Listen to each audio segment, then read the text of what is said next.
Good afternoon. Some program news first. Arias Austin came in just this morning here, just a little bit ago, and has decided that he's asked for his release, and I've given him his release to transfer to another school. Not the news that you ever want to get from one of your guys. He came in and he worked hard this summer, worked really hard this fall, did all the things that we asked him to do, and it made some good progress. His only reason for wanting to move on to another school was being in a situation where he was going to play more. With our roster, with Wes and Bo and Jeremy and Wyatt, he knew that he was going to have to earn some minutes when he came in, and wants to be in a spot where he's going to have a chance to be a starter and play significant minutes and have a different role, and I understand that. So leaving on good terms. Really a nice young guy. Had a good conversation this morning, and we wish him well. And we'll miss him here. So to our team, some untimely mistakes on Saturday. Against a good basketball team and in a tough place to play. We had some turnovers that hurt us at the end of the first half. When it was 44-38 in the second half, had 3 possessions in a row where we turned it over. 2 of them were in transition. You like to get some points out of those, of course. Chance to get it to, a 4-point game, a 2-point game with 10 to go, and give yourself a chance and extend that and have it be decided in the last 4 minutes. And that was, as that game went, there was some frustration on my part, simply from the standpoint that I felt like had we played a little bit better, we were going to have a chance to beat a really good team on their home floor. And, so you start to feel for your guys a little bit and pull for them to make a couple more plays so that you can get that kind of win. And we happened to just make a couple of mistakes with some turnovers. And obviously we had some good looks at the basket. Sometimes those are going to go in for you, sometimes they're not.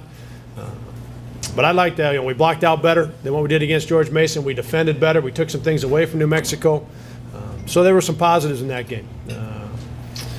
This week, to Des Moines to play Iowa State, one of the, 2 or 3 best teams in the country.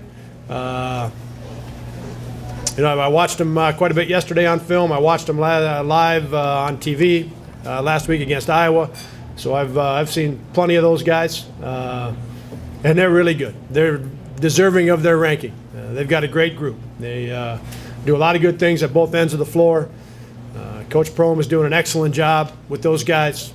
So we've got looking forward to practice this week as our guys get through finals. We'll work out this afternoon just in the weight room. We're going to meet real quick after that.